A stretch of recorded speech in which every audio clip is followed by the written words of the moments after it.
E vamos a mais um dos vídeos de resumo da história, iniciando o Brasil Colônia, falando do período pré-colonial. A chegada dos portugueses ao Brasil foi parte do processo das grandes navegações, e do processo de expansão marítima português.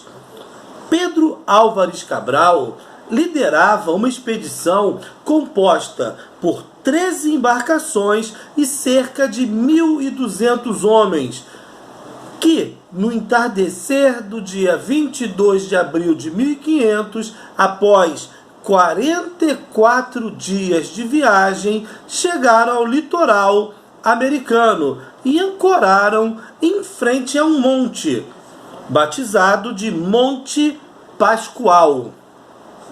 Antes de seguir viagem para as Índias para a obtenção de especiarias, objetivo principal da expedição, os navegantes resolveram tomar posse da terra, permanecendo ali por cerca de 10 dias, não esquecendo que essas terras que os portugueses tomaram posse já lhes pertenciam desde a assinatura do Tratado de Tordesilhas. O atual território brasileiro já era habitado há milhares de anos por cerca de 5 milhões de nativos e era chamado por eles de Pindorama. E ao longo do período pré-colonial, essas terras foram rebatizadas e chamadas de vários nomes diferentes, destacando-se Ilha e Terra de Vera Cruz e Terra de Santa Cruz, até se chegar definitivamente ao nome Brasil, em homenagem à maior riqueza até então encontrada. Por tudo isso, é preciso relativizar a ideia de que ocorreu um descobrimento, pois, na verdade, a data marca a tomada de posse das terras brasileiras pelo Reino de Portugal, o que reforça a teoria da intencionalidade. Nos 30 anos que vão da chegada de Cabral a de Martim Afonso de Souza, o Brasil foi praticamente abandonado por Portugal, pois nesse período os interesses portugueses estavam voltados para as riquezas africanas, ouro, marfim, sal e escravos, e asiáticas nas Índias, as tão famosas especiarias, que dinamizavam o comércio internacional e geravam muito acúmulo de capital. O ouro não foi encontrado imediatamente no Brasil e ele só começou a ser explorado a partir do final do século XVII, ou seja, muito longe. As populações indígenas que habitavam essas terras viviam num regime de comunidade primitiva, onde a economia era autossuficiente e eles desconheciam completamente o comércio, além de não produzirem excedentes.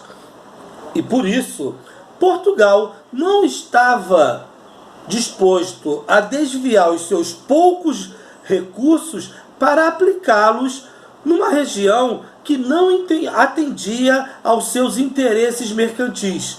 A única riqueza fartamente encontrada foi o pau-brasil, que servia para o tingimento de tecidos. A presença do pau-brasil em terras brasileiras levou o governo português a instituir o estanco, uma espécie de concessão para a sua exploração, para as obrigações para com essa exploração e os tributos a serem pagos a Portugal para se fazer essa exploração. A primeira concessão foi doada a Fernão de Noronha.